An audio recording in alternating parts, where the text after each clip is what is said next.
The film begins with an atmospheric montage of New York City in the dead of winter. Rain slicks down on sidewalks glistening under pale yellow streetlights. Taxi cabs hiss by, pedestrians huddle under umbrellas, and the soundscape is filled with the low hum of traffic, the buzz of neon, and the occasional shrill whistle of a subway train far below the ground. There's a sense of electric tension hanging in the air, as if the city itself knows something terrible has happened. Detective Riley Carter, a seasoned New York Police Department detective in her late 30s, provides a calm yet somber voiceover. A city of 8 million stories, and some disappear without a trace. The camera pans to the dark, gleaming entrance of a Manhattan subway station. This is where our story begins.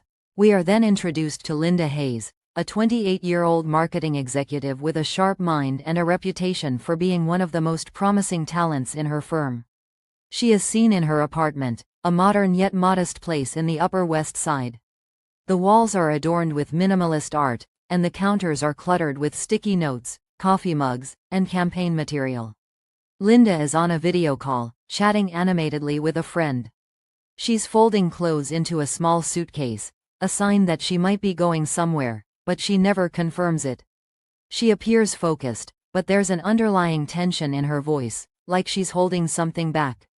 She ends the call with a smile, shuts the laptop, and turns off the light. That moment, so ordinary, is the last time anyone sees Linda Hayes alive. The next morning, the camera shifts to the police precinct where Detective Riley Carter begins her day. She sits at her desk sipping stale coffee, scrolling through morning updates. That's when a new missing person report flashes across her screen. Linda Hayes, last seen entering the 72nd Street subway station, no trace afterward. Riley raises an eyebrow. New York has its fair share of missing persons, but something about this one catches her attention. She opens the CCTV file. The grainy footage shows Linda walking into the subway station around 8:07 p.m. the previous night.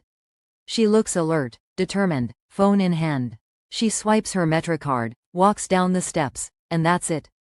Hours of surveillance footage from station exits, turnstiles, even surrounding streets show no sign of Linda. It's like she vanished into thin air. Detective Carter heads to Linda's apartment later that day. The door is locked, there's no sign of forced entry. Inside, everything is oddly untouched. Phone still on the charger, wallet with ID and cash on the kitchen table, laptop closed on the counter. No signs of struggle, no goodbye notes, nothing indicating she meant to disappear. Carter interviews Mark Hayes, Linda's older brother. He's visibly shaken, eyes sunken with worry and confusion. He tells Riley that Linda wasn't planning to leave town. She had a pitch meeting the next morning for one of the firm's biggest clients. She had everything going for her, he says, voice trembling. She wasn't supposed to go anywhere. She just vanished. Carter listens carefully. The way Mark speaks suggests this wasn't just a sudden decision on Linda's part. Something happened, something she didn't see coming. Back at the precinct, Carter takes Linda's phone in for digital analysis. Her last sent message is retrieved. There's something strange about the campaign pitch. Sent to a contact named Tara S., a coworker at her firm. Riley scribbles down the name and picks up the office landline. A call is placed to Linda's workplace, a sleek midtown marketing agency called Vertex Strategies. She requests to speak with Tara Simmons. Tara Simmons agrees to meet Riley at a local coffee shop. She's in her early 30s, smartly dressed, with a guarded demeanor. When asked about Linda, she sighs and hesitates. Yes, we worked closely on the Aurora campaign. Linda, she had concerns. She thought something was off about the client. Their files were redacted, the budget came from overseas accounts, and she found discrepancies in the billing reports. But she didn't want to involve anyone yet. She said she was still figuring it out. Carter presses further. What exactly is Project Aurora? Tara looks around nervously. I don't know, she replies. That's just the code name. I assumed it was a startup, but Linda, she thought it was more than that. She said the pitch deck was hiding something, like a front. Carter's instincts buzz. She returns to her desk and pulls Linda's client files. There it is. Project Aurora.